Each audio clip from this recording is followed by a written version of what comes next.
जिस कंपनी के प्रोडक्ट्स आज भारत के हर घर में मशहूर है और आज जहां ये पूरे वर्ल्ड की मोस्ट वैल्यूएबल कंपनी में से एक है, लेकिन वो कहते हैं ना, हर महान सफलता की कहानी में संघर्ष और असफलता का एक काला अध्याय जरूर होता है। पेप्सिको के साथ भी कुछ ऐसा ही हुआ। यहाँ तक कि अपने संघर्षों के दिनों में कंपनी दिवालिया तक हो गई थी। लेकिन फिर ऐसा क्या चमत्कार हुआ कि जहाँ आज ये दुनिया के सबसे बड़े ब्रांड्स में से एक बन गई। साल था 1898, जगह थी न्यूबर्न, उत्तरी कैरोलिना, अमेरिका। केल्बे ब्रैडहम, एक साधारण लेकिन महत्वाकांक्षी फार्मासिस्ट, अपनी छोटी सी फार्मेसी में नए नए प्रयोग किया करते थे। केल्बे का सपना कुछ अलग करने का था। वह अपने ग्राहकों को न केवल दवाएं बल्कि कुछ ऐसा देना चाहते थे जो उनके स्वास्थ्य और स्वाद दोनों को बेहतर बनाए। यही सोचकर फिर इसी साल इन्होंने एक खास पेय तैयार किया। यह पेय न केवल पाचन में मदद करता था बल्कि इसका स्वाद भी बेहद खास था। इस ड्रिंक को उन्होंने नाम दिया पेप्सी कोला, जो कि डिस्पेप्सिया यानी पाचन विकार से प्रेरित था। केल्बे ने पेप्सी कोला को शुद्ध चीनी, वनीला, दुर्लभ तेलों, कोला नट्स का उपयोग करके तैयार किया। उनका ये पेय शुरुआत में फार्मेसी में ही बेचा जाता था। ग्राहक इसे सिर्फ पाचन के लिए नहीं बल्कि इसके अनोखे स्वाद के लिए भी पसंद करने लगे। केल्बे ने सोचा था कि यह पेय केवल उनके स्थानीय ग्राहकों के लिए होगा, लेकिन जल्द ही इसकी मांग फार्मेसी की दीवारों से बाहर निकलने लगी। आसपास के इलाकों में ये बातें चलने लगी कि केल्बे का ये पेय न सिर्फ स्वास्थ्य के लिए अच्छा है बल्कि इसका स्वाद भी बहुत लाजवाब है। ये देखकर केल्बे ने अपने इस पेय को अपने आसपास की स्थानीय दुकानों और फाउंटेन ड्रिंक स्टॉल्स पर बेचना शुरू किया। केल्बे ने अपनी छोटी सी कंपनी को धीरे धीरे आगे बढ़ाया। लोगों के बीच उनके पेय का स्वाद न केवल चर्चा का विषय बन गया बल्कि लोग इसके दीवाने भी बन गए। 1920 का दशक, जब पूरी दुनिया आर्थिक संकट और चुनौतियों से जूझ रही थी। 1914 से 1918 तक चले प्रथम विश्व युद्ध ने पूरी दुनिया की अर्थव्यवस्था को हिलाकर रख दिया। युद्ध के कारण कच्चे माल की कीमतें आसमान छूने लगी। पेप्सी कोला, जो मुख्य रूप से चीनी पर निर्भर थी, इस संकट का सीधा शिकार बन गई। चीनी, जो पेप्सी के मुख्य घटकों में से एक थी, इसकी कीमतें दोगुनी से भी अधिक हो गई। जहां 1915 में 1 पाउंड चीनी की कीमत 3 सेंट थी, वह 1920 में बढ़कर 22 सेंट तक पहुंच गई।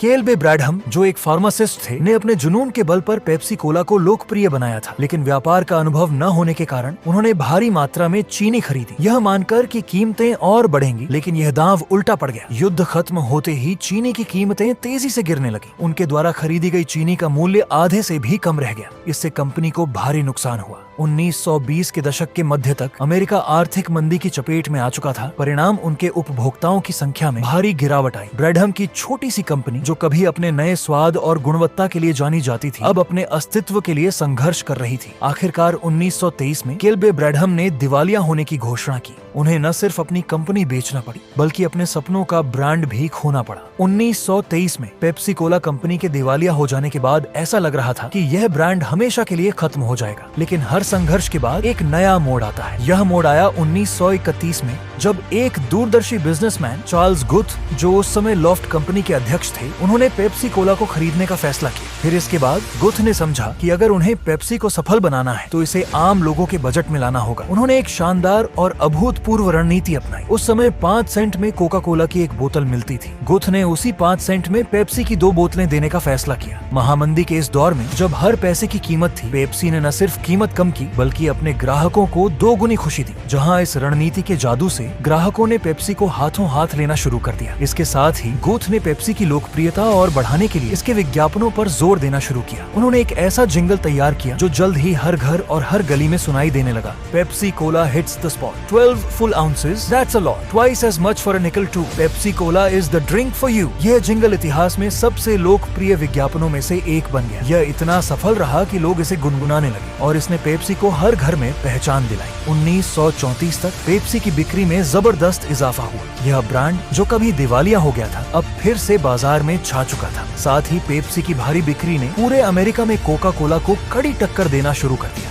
जहां दोस्तों चार्ल्स गुथ ने पेप्सी कोला को सफल बनाने के लिए अपनी लॉफ्ट कंपनी यानी लॉफ्ट कैंडी कॉर्पोरेशन कंपनी, जिसके वो अध्यक्ष थे, उसके पैसों से किया था। यानी उन्होंने पेप्सी कोला के प्रोडक्शन से लेकर बिक्री तक सारे काम के लिए लॉफ्ट कंपनी के पैसे, फैक्ट्री स्टोर्स और कर्मचारियों के जरिए किया था। और जब लॉफ्ट कंपनी के शेयर धारकों को इस बात की भनक लगी कि गुथ ने ये सब उनके पैसों से किया है, तो उन्होंने तुरंत अदालत में केस दायर किया और तब उन्होंने अदालत में दलील दी कि गुथ ने पेप्सी कोला को सफल बनाने के लिए बिना उनकी परमिशन के उनके पैसों का गैर जिम्मेदाराना तरीके से इस्तेमाल किया। नतीजा, लॉफ्ट कंपनी के शेयर धारकों ने ये केस जीत लिया। साथ ही फिर उन्होंने चार्ल्स गुथ को पेप्सी कोला कंपनी से बाहर भी कर दिया और फिर उन शेयर धारकों ने लॉफ्ट कंपनी के साथ पेप्सी कोला का विलय कर लिया और बाद में उन्होंने बड़ी चालाकी से लॉफ्ट कंपनी का नाम बदलकर पेप्सी कोला कंपनी रख लिया। जहां चार्ल्स गुथ को निकाले जाने के बाद अब पेप्सी कोला किसी एक की कंपनी ना रहकर उन सभी का उन पर मालिकाना हक रह गया था जिन्होंने इस पर इन्वेस्ट किया था।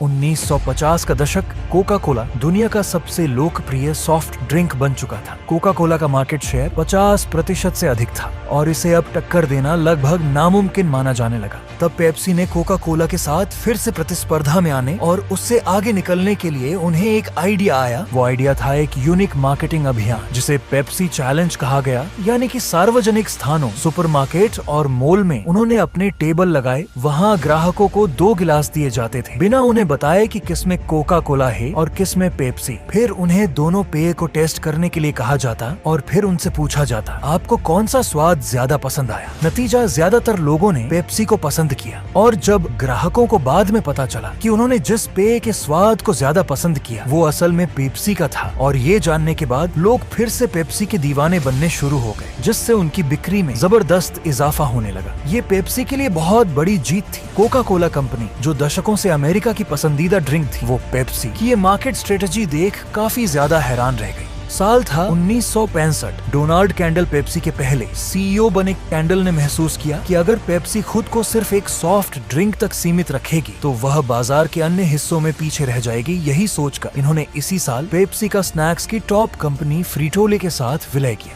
जहां फ्रीटोले साल 1932 में स्थापित हुई थी और इसके पास दुनिया के सबसे लोकप्रिय स्नैक्स ब्रांड जैसे लेस डोरिटोस और फ्रिटोस का स्वामित्व था। इन दोनों के मर्जर के बाद पेप्सी को अब पेप्सिको नाम से जाना जाने लगा। माउंटेन ड्यू, जो कि 1940 में लॉन्च हुई थी, इसे मूल रूप से अमेरिका में बर्नी और अली हार्टमैन नाम के 2 भाइयों ने बनाया था। तब कैंडल के नेतृत्व में 1964 में पेप्सिको ने इसे खरीद लिया और इसे एक एनर्जेटिक सॉफ्ट ड्रिंक के रूप में रीब्रांड किया। इसके ठीक 6 साल बाद मिरिंडा, जो 1959 में लॉन्च हुई थी, यह मूल रूप से स्पेन में बनाई गई थी। पेप्सिको ने इसे भी 1970 में खरीद लिया और इसे वैश्विक स्तर पर पेश किया, जहां इसे ग्राहकों से अच्छा रिस्पांस मिला। फिर इसके बाद इन्होंने पिज्जा हट और टैको बेल जैसे ब्रांड को भी खरीदा। इसके 14 साल बाद साल 1984 में पेप्सिको ने एक ऐसा सॉफ्ट ड्रिंक बनाने की सोची जो कोका कोला और पेप्सी से बिल्कुल अलग हो। यही सोचकर इन्होंने एक कार्बोनेटेड ड्रिंक बनाया। इसमें इन्होंने फ्रूट जूस शामिल किया था और जिसे इन्होंने नाम दिया स्लाइस। इसको भी मार्केट में लोगों ने बहुत पसंद किया। इसके 2 साल बाद डोनाल्ड कैंडल कंपनी के सीईओ के पद से रिटायर हुए। फिर इसके बाद इसी साल कंपनी के नए सीईओ बने वेन कॉलोवे। 1990 का दशक, कंपनी के नए सीईओ कॉलोवे ने अपनी सबसे ज्यादा पॉपुलर सॉफ्ट ड्रिंक पेप्सी को इंडिया में लॉन्च करने की सोची, क्योंकि उनका ऐसा मानना था कि अगर इंडिया जैसी पॉपुलेशन कंट्री में एक बार अगर उनका ब्रांड चल गया तो फिर उनकी कंपनी का प्रॉफिट भी बढ़ जाएगा, साथ ही उनकी मार्केट वैल्यू भी बहुत हाई चली जाएगी। यही सोचकर पेप्सिको ने साल 1990 में भारत में प्रवेश किया। हालांकि इनकी राह आसान नहीं थी, क्योंकि उस वक्त भारतीय बाजार में केवल देसी brand Thums Up, Gold Spot और लिम्का का वर्चस्व था। तब पेप्सिको ने बाजार में पेप्सी की इन सभी ब्रांड से अलग छवि बनाने और इसे पॉपुलर करने के लिए सबसे पहले युवा वर्ग को टारगेट किया। कैलोवे ने पेप्सी के विज्ञापनों में मस्ती, कूलनेस और जोश को दर्शाया। साथ ही इनकी ये टैगलाइन यही है, राइट चॉइस बेबी, आहा, बेहद लोकप्रिय हुई। नतीजा, युवाओं के बीच पेप्सी को खरीदने का जोश शुरू हो गया और सभी इसके दीवाने बन गए। फिर इसके 1 साल बाद पेप्सिको ने अपने एक और ब्रांड मिरिंडा को इंडिया में लॉन्च किया। इसमें इन्होंने भारतीय बाजार के अनुसार मीठा और ज्यादा फ्रूटी टेस्ट ऐड किया। परिणाम, इसे भी भारतीय ग्राहकों ने जल्दी स्वीकार कर लिया और यह एक लोकप्रिय ऑरेंज ड्रिंक बन गई। साथ ही बाद में इसने कोका कोला के फेंटा ब्रांड को भी जबरदस्त टक्कर दी।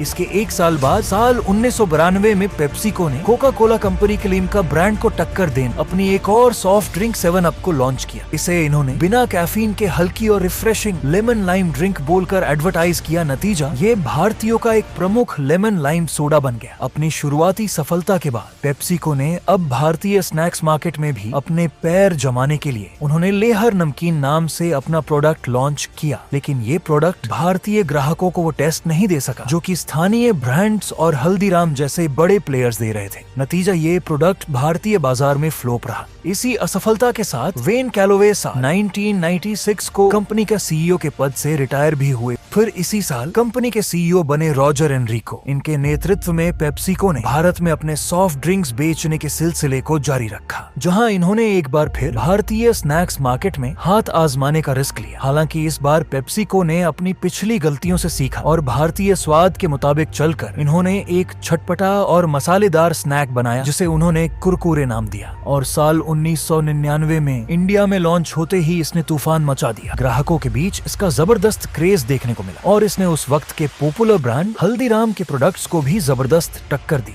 और आगे चलकर ये ही स्नेक पेप्सिको का सबसे सफल स्नेक भी बना। 2000 का दशक पेप्सिको ने उस वक्त की पॉपुलर अंकल चिप्स को टक्कर देने इंडिया में अपनी लेज चिप्स लॉन्च की। इसमें इन्होंने भारतीय फ्लेवर जैसे मैजिक मसाला और अमेरिकन स्टाइल क्रीम और ऑनियन पेश किए। नतीजा कुछ ही समय में लेज भारत में सबसे ज्यादा बिकने वाले पोटैटो चिप्स ब्रांड में से एक बन गया। फिर इसी साल इन्होंने कोका कोला की माजा और पार्ले कंपनी की फ्रूटी को टक्कर देने के लिए अपनी मैंगो फ्लेवर ड्रिंक स्लाइस को भारतीय बाजार में पेश किया। नतीजा भारतीय ग्राहकों ने इसे भी बहुत पसंद किया। फिर इसके एक साल बाद साल 2001 में रॉजर एनरिको भी पेप्सिको के सीईओ के पद से रिटायर हुए। फिर इसी साल कंपनी के नए सीईओ बने स्टीव रीनेमैन। इनकी लीडरशिप में कंपनी ने 2 सक्सेसफुल ब्रांड लॉन्च किए, पहला माउंटेन ड्यू और दूसरा ट्रॉपिकाना, जहां साल 2003 में कोका कोला की थम्स अप से प्रतिस्पर्धा करने इन्होंने इंडियन मार्केट में माउंटेन ड्यू को लॉन्च किया। इस ब्रांड को सफल बनाने के लिए पेप्सिको ने युवाओं और एडवेंचर स्पोर्ट्स प्रेमियों को टारगेट किया, और इनका एक विज्ञापन डर के आगे जीते है काफी पॉपुलर हुआ, जिसने इस ड्रिंक को रातों रात पहचान दिला दी। फिर ऐसे ही कंपनी ने साल 2004 में हेल्दी जूस कैटेगरी में डाबर और आईटीसी कंपनी के बी नेचुरल प्रोडक्ट से मुकाबला कर अपना ट्रॉपिकाना प्रोडक्ट लॉन्च किया, और 1-2 सालों के भीतर ही ट्रॉपिकाना भारत का 100% हेल्दी फ्रूट जूस का प्रीमियम ब्रांड बन गया। साल 2006 में स्टीव रीनेमैन भी पेप्सिको के सीईओ के पद से रिटायर हुए। फिर इसी साल कंपनी की नई सीईओ बनी भारतीय मूल की इंदिरा नोई। इन्होंने 2018 तक कंपनी की बागडोर संभाली। इनकी लीडरशिप में भी पेप्सिको ने जबरदस्त ऊंचाइयों को छुआ, जहां नोई ने देखा कि भारत में ज्यादातर नाश्ते तले हुए या कार्बोहाइड्रेट युक्त होते थे, जैसे पराठा, पोहा, डोसा। तब उन्होंने सोचा क्यों ना इंडिया में ऐसा प्रोडक्ट लॉन्च किया जाए जो न सिर्फ स्वाद में अच्छा हो बल्कि हेल्थ को भी इससे कोई नुकसान न पहुंचे। यही सोचकर इन्होंने इसी साल 2006 में क्वेकर ओट्स नाम से अपना प्रोडक्ट लॉन्च किया, जहां इसके विज्ञापनों में उन्होंने बताया कि इसमें उन्होंने 100% होल ग्रेन ओट्स जो फाइबर और प्रोटीन से भरपूर होते हैं का यूज किया है। साथ ही इसे खाने से आपका कोलेस्ट्रॉल लेवल भी कम होगा और आपकी हार्ट हेल्थ भी काफी अच्छी होगी। नतीजा ये प्रोडक्ट भी मार्केट में सुपर डुपर हिट रहा। साल था 2010। बोतल बंद पानी का चलन बाजार में तेजी से फैल रहा था। पैकेज्ड वाटर सेगमेंट में बिस्लेरी और किनली ब्रांड अपनी मजबूत पकड़ बनाए हुए थे।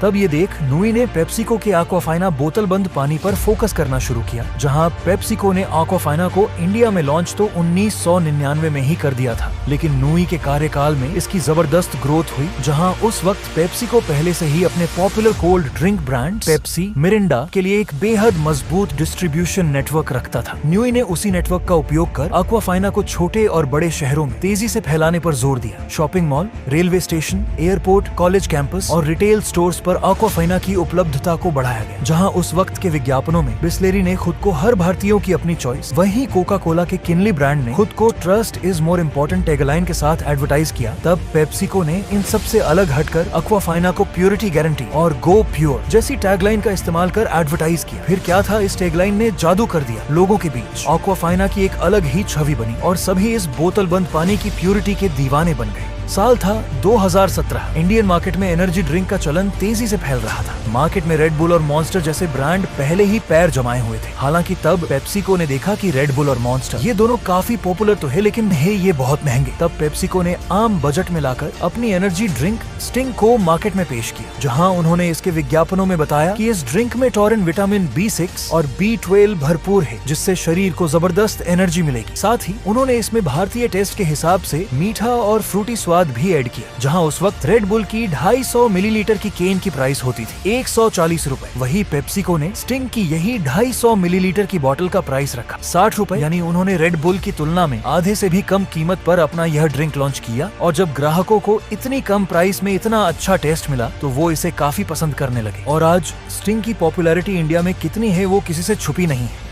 जहां 2025 तक कंपनी ने कुल रेवेन्यू हासिल किया है 91.4 बिलियन डॉलर का। यानी ये 2025 तक वर्ल्ड टॉप 10 फूड कंपनीज में सबसे ज्यादा रेवेन्यू हासिल करने में नेस्ले के बाद दूसरे नंबर पर है। और बाकी कंपनियां किस पोजीशन पर है आप देख सकते हैं। वैसे दोस्तों, आप पेप्सिको के किस प्रोडक्ट को और ड्रिंक को सबसे ज्यादा पसंद करते हो, हमें नीचे कमेंट सेक्शन में जरूर बताएं।